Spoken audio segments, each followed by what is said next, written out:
Hey guys, I am Molly Sanyur and I am live in my pottery studio about to play with some clay. So I wanted to go live and bring it out with me. And I'm going to actually do a recording here as well. We'll see if it does. So I put a caption on here. I'm Molly Sanyur. I have a studio in Richmond, Virginia. And I do love these Molly Sanyur ceramic speedball bats. I've partnered with Speedball to bring you my favorite bats in black, but I want to try to find one that I've already used. And I guess so. I love these because I can just pop them on. I find the circles that match with the bat pins on my wheel, and then it just pops right on. And then when I'm done, I can take the whole thing off. I've been going through my studio. I'm kind of getting warmed back up, and I can kind of see your comments. So if you have any questions or thoughts or feedbacks, let me know. But I'm back in my studio and I have all this clay that, like, some of it's wrapped, some of it's harder, a lot of it's harder than others. And I've just kind of been thinking, like, what can I do?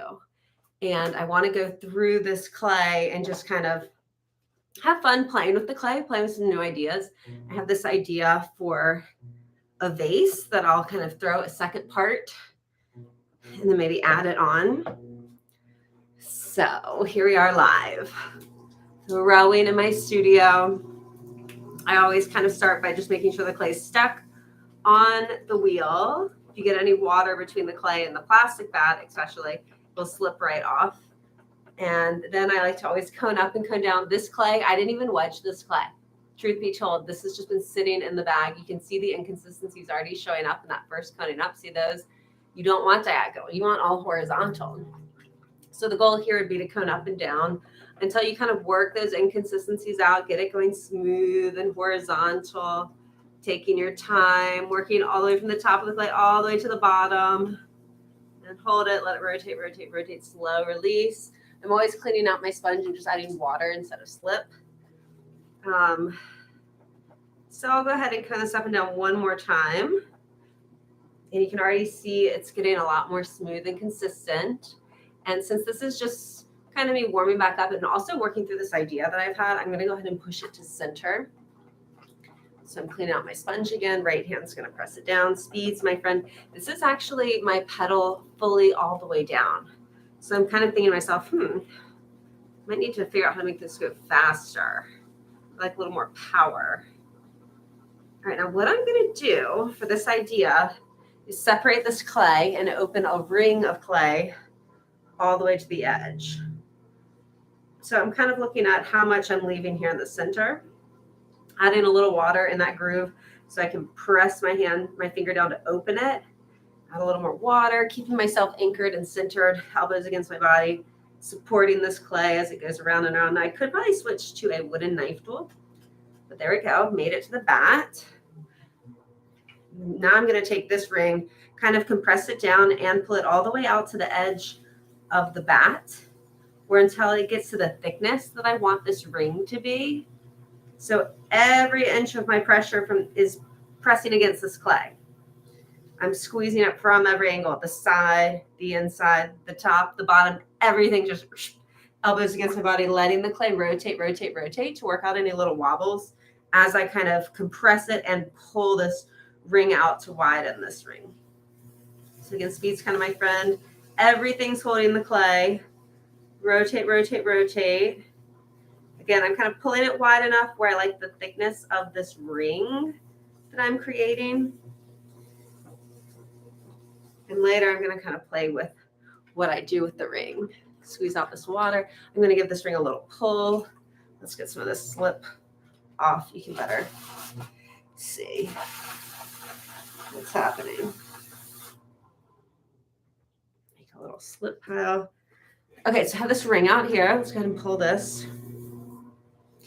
Okay, compress it because I just kind of gouged it when I held that rib at the wrong angle. Rotate, rotate, rotate. Inconsistencies work themselves out. I'm going to pull this ring a little bit, keeping it a little on the thicker side because ultimately I'm going to kind of play around with how I attach this ring back to this centerpiece, which I'm going to throw into like a vase.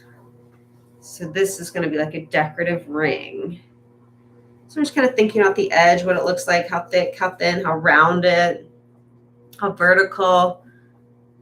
And since this is the first one, I think we're just going to stop there because this is kind of an experiment. Excuse me. And that's what's fun about grabbing some clay that's been sitting around.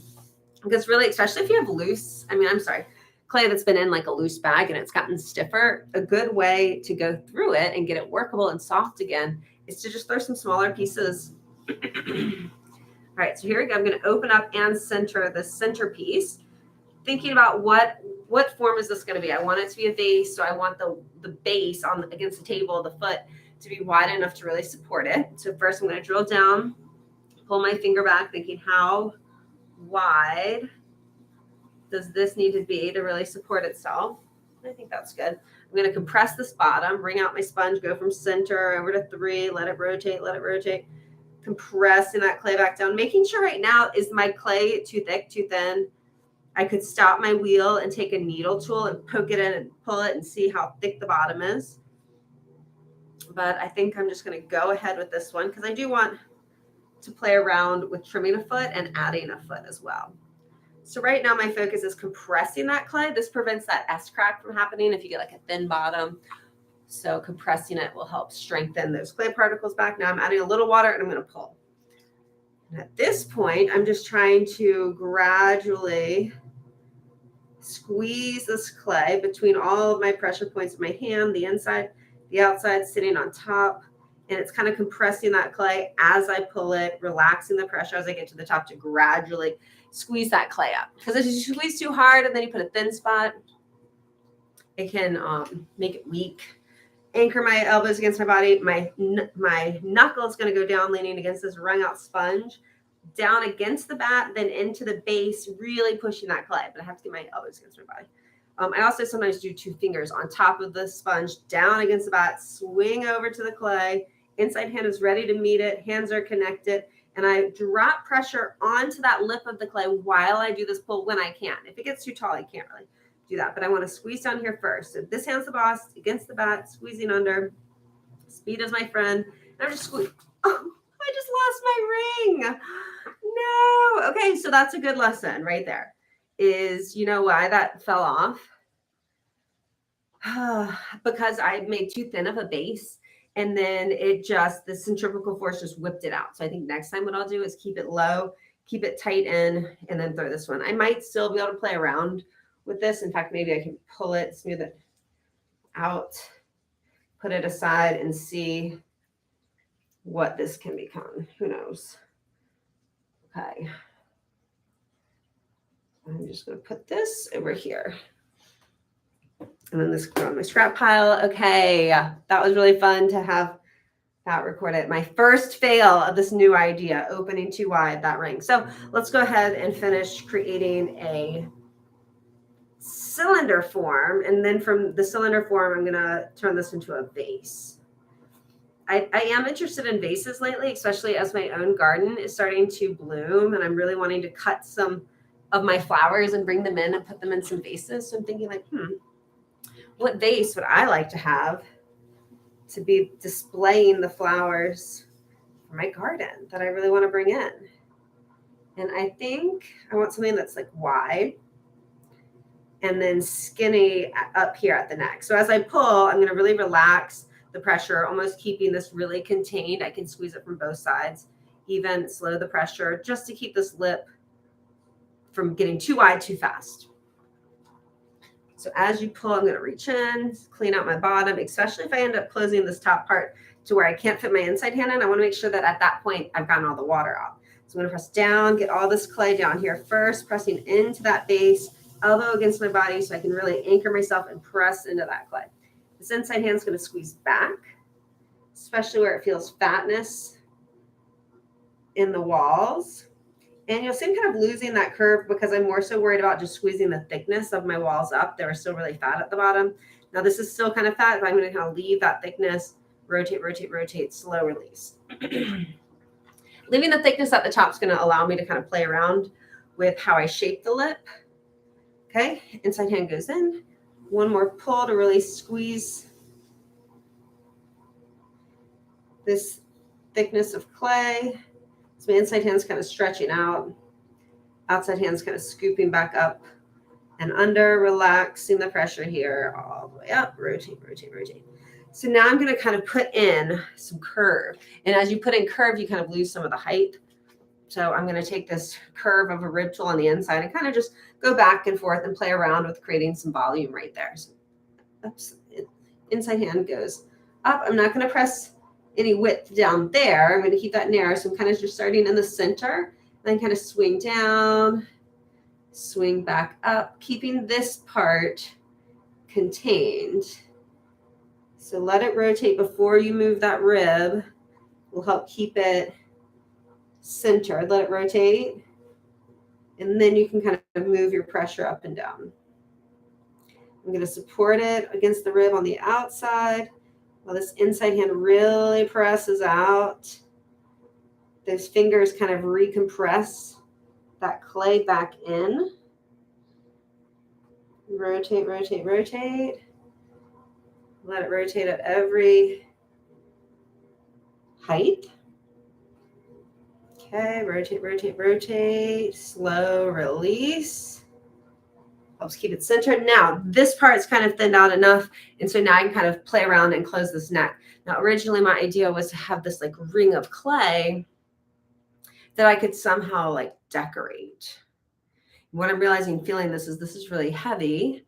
So, you know, all part of the process. All right, let's close this neck in, make it, so when you put the flower in, it kind of whoop, scoots it up. So I'm going to get my fingertips wet, elbows against my body, tuck my middle finger in. So it's like 6 points of contact right at that shoulder. And I'm going to slowly bring my 6 points to each other. I can also take this hand and kind of create 2 points and really, or 3 points, kind of pressing with my fingertips, the pads of my hand and my hand.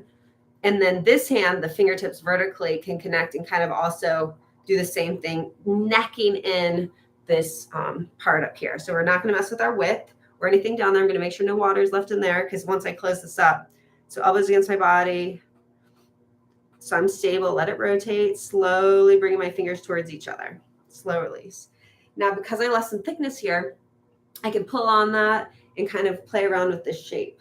Again, I want to be aware of not dripping water on the inside and that the bottom's thinner. So maybe I'll skim off some slip here. Metal rib tool, which can be dangerous. Be careful. But look at this. It helps just skim off that slip, which that slip keeps it wet, which keeps it plastic, which allows it to collapse more easily, not be as sturdy, because if it's dry, then it's stronger. All right, now what I'm going to do is kind of hook up under there, lifting that shoulder, pressing this metal rib tool, and then kind of giving this a pull. Rotate, rotate, rotate. Slow release. All right, I'm thinking this is still too wide. I want my vase to have a narrow shoulder. So I'm applying a little pressure here and dripping water just between my fingertips and the outside so that water doesn't drip on the inside, but it allows the clay to swivel around without getting stuck. So elbows against my body, I'm going to pull just this part here and push in kind of as I do that. So I'm going to lift up, push in there because I want this to be more skinny. So I'm just letting it rotate, then pushing a little more. Let it rotate, and then push a little more. Let it rotate, push a little more. Inside hands lifting up. Outside hands just letting it rotate. Inside hands not coming up along.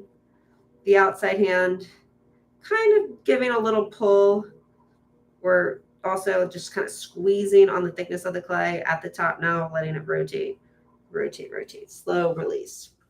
All right, it's going to want to get weak and collapse there because it is thinner and it's been shaped on. So at this point, you want to like stop overloving. I'm just going to spin it, get the slip off the top, compress the slip a little bit. I could, okay, so I should stop and don't overlove, but I'm going to take a rib and kind of shape on it a little bit because I do want to kind of give it a little lift.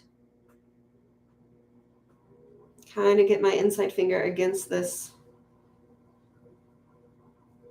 rib, connecting to the rib. Okay, so now I'm just kind of feeling, lifting that shoulder. Rotate, rotate, rotate. Telling myself, don't overlove. Don't overlove. Overlove means when you've got a great pot and it's on the verge and you just keep going. All right, so I think I'll stop there. And what I'll eventually do is put some like little handles on or something.